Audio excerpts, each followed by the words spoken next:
सबसे पहली बात तो यह है कि नाम नहीं छूटना चाहिए, क्योंकि यही आपकी बुद्धि को शुद्ध रखेगा। और यहां किसी के भी दोष दर्शन न करें, क्योंकि हमारी दृष्टि मायामयी है, तो हमको स्त्री दिखाई देगा, पुरुष दिखाई देगा। जब स्त्री पुरुष जड़ चैतन्य दिखाई देगा तो उसकी गलतियां भी दिखाई देंगी। अगर हमें यहाँ किसी के दोष दिखाई दें तो हमें अपने अंदर ताप पैदा करना चाहिए कि बहुत निंदनीय हो, भगवान के धाम में भी आकर दोष दर्शन करते हो, और जो दोष देखा उस दोष का वर्णन तो कभी करे ही नहीं। अगर वर्णन कर दिया तो आपका आना बेकार हो जाएगा, आपके द्वारा अपराध बन जाएगा।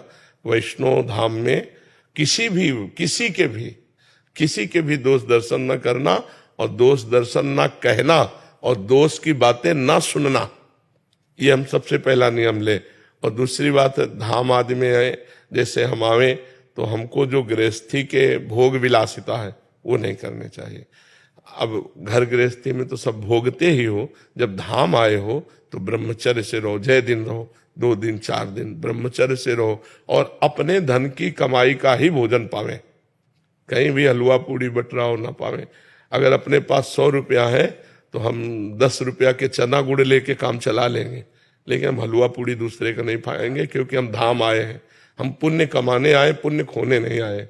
अपना भोजन धर्म के द्वारा कमाए हुए अर्थ से किसी का दोष दर्शन न करना, और निरंतर भगवान का नाम चिंतन करना, और हो सके अगर 3 दिन रुके तो 1 दिन उपवास करना, 1 दिन भूखा रह करके जल आदि के द्वारा या फल आदि के द्वारा प्राणों का पोषण करके, एक बार 24 घंटे में एक बार फल आदि का पोषण करके तीर्थ में 1 रात उपवास करें, 24 घंटे उपवास करें, और 1 भी मिनट खाली न जाने पावे। कभी भगवान नाम कीर्तन कर रहे हैं, कभी भगवान के दर्शन कर रहे हैं, कभी भगवान के चिंतन में है, क्योंकि धाम आए हैं ना, तो अब फुर्सत मिल गई, जितना समय मिला उतना हम भगवान का नाम। और यहां अगर हो सके तो आपको ऐसा लगता हो कि 10 रुपया हमारे पास है जो हम दान पुण्य कर सकते हैं, तो 10 रुपया के 1 किलो बाजरा, आधा किलो बाजरा जो भी मिलता हो ले लिया और पक्षियों में डाल दिया, तो कितने मतलब पक्षियों का पेट भर जाएगा। कुछ न कुछ परोपकार करना चाहिए, कुछ न कुछ दान पुण्य करना चाहिए। धाम में आकर के नहीं है तो हम किसी संत को कोई वस्तु दे देते हैं, कोई सेवा कर देते हैं, हम 1 किलो नमक ला के दे देते हैं कि सब लोग भंडारे में दाल में डाल देना, हम गरीब आदमी, हमारा इतना ही। अगर परोपकार की भावना से, पुण्य की भावना से, भगवत भावना से, आप किसान हो, आप मेहनत करते हो, आप व्यापारी हो, और थोड़ा भी आकर कोई जान ना पावे, छपाओ मती, छुपा के कोई नहीं जान पाया, और आप पुण्य करके चले गए, नाम जप करके यहाँ चले गए, कोई अपराध नहीं किया, तो आपको भगवत प्राप्ति में सहयोग करेगा। ये आपके दुखों को मिटा करके सुख प्रदान। बहुत जगह भंडारे हैं, यहाँ रास्ते में कोई हलवा पूड़ी नहीं, कदापि नहीं, आपको लेने का अधिकार नहीं। आप गृहस्थ हैं, आप खुद कमाते हैं, तो ऐसे करने का अधिकार नहीं, ऐसे करने का अधिकार। यदि आपको ऐसा लगता है कि हम पा लेते हैं तो निकालो 20 रुपया 50 रुपया उसके पास रखो, वहीं रख दो और छोड़ के चले आओ। अगर आपने पाया भरपेट तो आपको अंदाज होना चाहिए कि इतना 100 रुपया में मिलेगा, तो 100 रुपया निकाला वहां रख दिया, चल दिया, ये बात तो हो जाएगी। दान मत लो, गृहस्थ हो, दान पुण्य विरक्तों के लिए, गृहस्थ के लिए नहीं।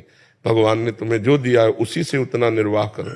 नमक चना रोटी खा के गुजारा करके चले जाओगे तो पुण्य एकत्रित कर लोगे, हलवा पूड़ी खा के जाओगे तो पुण्य यहीं दे के चले जाओगे। और संतों के दर्शन करने के समय किन बातों का ध्यान रखें? बस हमें अगर भगवत स्मरण चल रहा है तो हमारा दोष दर्शन होगा ही नहीं।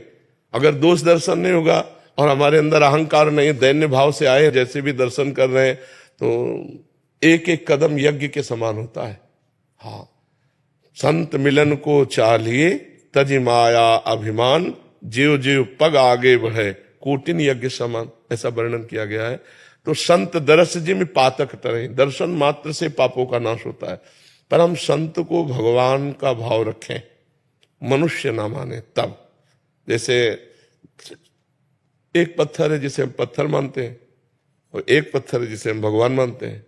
तो पत्थर मानने से हमें कोई लाभ नहीं मिला, लेकिन जब उसी को हमने भगवान माना, पाषाण मूर्ति को, तो हमारे भाव बनने लगे, हमें पुण्य मिलने लगा, हमारे लाभ मिलने लगा। एक मनुष्य है और मनुष्य रूप में एक संत है, उसे हम भगवान का दर्जा दें। सातों सब मुहि में जग देखा, मोते अधिक संत कर लेखा। भगवान कह रहे हैं ये मेरे भगवान के निज जन है, तो भगवान के स्वरूप है, तब दर्शन का हमें लाभ मिलेगा। कहीं कोई दोष दर्शन न हो, कहीं कहीं उनकी अवहेलना न हो जाए। शांत भाव से दर्शन क्यों चले गए। ज्यादा देर संतों के पास नहीं टिकना चाहिए, क्योंकि हमारी मलिन बुद्धि है, कोई न कोई मलिन दृश्य न देख ले, कोई न कोई मलिन संकल्प न कर ले, तो हमें अपने भाव बचाने के लिए सत्संग सुना और उसी का मनन किया, एकांत हो गए, तो हमें ज्यादा अपराध बनने की संभावना नहीं रहेगी। नहीं तो मनुष्य शरीर है और संतों की ऐसी लीलाएं हैं कि हम समझ नहीं पाएंगे किस धरा से कौन सी बात कर रहे हैं, किस धरा से कौन सी चेष्टा कर रहे हैं। फिर हमें लगेगा कि यार ये तो